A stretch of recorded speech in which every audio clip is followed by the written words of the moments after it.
Hello दोस्तों, आज मैं हिंदी का सेशन लेके आपके लिए फिर हाजिर हुआ हूं।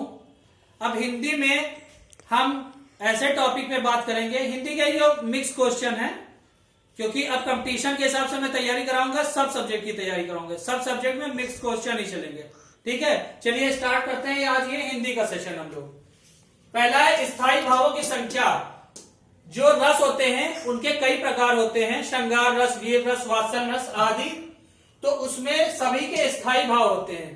तो स्थायी भाव जो होते हैं, स्थायी भावों की संख्या कितनी होती है? स्थायी भावों की संख्या होती है 9। दूसरा, उत्कर्ष शब्द का विलोम शब्द क्या होगा? उत्कर्ष शब्द का विलोम शब्द क्या होगा? अपकर्ष। पुत्री का पर्यायवाची नहीं। तीसरा क्या है? पुत्री का पर्यायवाची नहीं है। ये 4 ऑप्शन आपके सामने दिए हैं। पहला तनय, दूसरा सुता, तीसरा द्विता और चौथा आत्मजा। इसमें कौन सा पुत्री का पर्यायवाची नहीं है? तो पुत्री का पर्यायवाची आपका तनय नहीं है। पुत्री का पर्यायवाची कौन सा नहीं है? तनय नहीं है। चलिए, तालव्य चौथा क्या है? तालव्य व्यंजन है। तालव्य व्यंजन कौन कौन से हैं? चा, छा, जा, झा। तालव्य व्यंजन कौन से हैं? चा, छा, जा, झा। ठीक है, अब पांचवा देखते हैं। किसी भाषा पर अधिकार प्राप्त करने के लिए सबसे महत्वपूर्ण क्या है? किसी भाषा पर अधिकार प्राप्त करने के लिए सबसे महत्वपूर्ण क्या है? मतलब किसी भाषा पे कितना कमांड प्राप्त करने के लिए? उस भाषा का अधिकाधिक प्रयोग। उस भाषा का अधिकाधिक प्रयोग। जिस भाषा का आप जितना ज्यादा प्रयोग करेंगे, उस भाषा पे आपका उतना ही ज्यादा कमांड होगा। ठीक है। छठा है, जिसको व्याकरण का ज्ञान हो उसे क्या कहते हैं? व्याकरण। जिसको व्याकरण का ज्ञान हो उसे क्या कहते हैं? व्याकरण। चलिए, अब 7वें नंबर पे आते हैं। साहित्य की किस विधा के शिक्षण में सस्वर पाठन सर्वाधिक अपेक्षित है?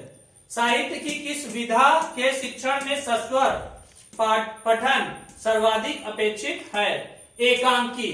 कौन सी विधा है? एकांकी विधा है। 8वां क्या है? शांत रस का स्थायी भाव क्या है? शांत रस का स्थायी भाव क्या है? निर्वेद। शांत रस का स्थायी भाव क्या है? निर्वेद। ठीक है। चौराहा। चौराहा शब्द में समास है। कौन सा समास है? क्योंकि ये पहला पद इसका संख्यावाची चौराहा 4 राहों से बना, तो इसलिए इसमें द्विग समास होगा। जिसका पहला पद संख्यावाची होता है वो वहां पे द्विग समास होता है। 10वां, प्रत्येक चरण में 16 मात्रा वाला सममात्रिक छंद कौन है? चौपाई। प्रत्येक चरण में 16 मात्रा है, तो ऐसा छंद क्या कहलाता है? चौपाई। सभी चरणों में 16 मात्रा होती है, तो ऐसा छंद क्या कहलाता है? चौपाई। चलिए दोस्तों, अब आगे स्टार्ट करते हैं। 1 मिनट। देखिए, 11वां है, किस क्रमांक में सूत सुत शब्द युग्म का सही अर्थ है? क्या है? किस क्रमांक में सूत सुत शब्द युग्म का सही अर्थ है?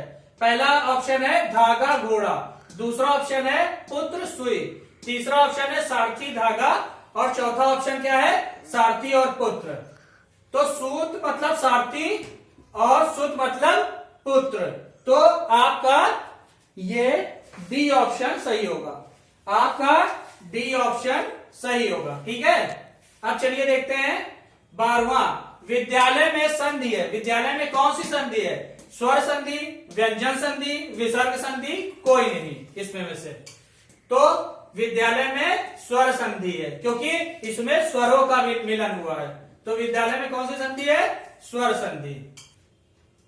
समास का अर्थ है। 13वां क्या है? समास का अर्थ है संक्षेप करना। 13वां क्या है? समास का अर्थ है। समास का अर्थ होता है संक्षेप करना। 14वां क्या है? अन्वेषण का संधि विच्छेद होगा। पहला ऑप्शन है अनधन वेषण, बी ऑप्शन है अनुधन एषण, सी ऑप्शन है अनुधन एषण और डी ऑप्शन अनधन वेषण। तो इसमें क्या होगा?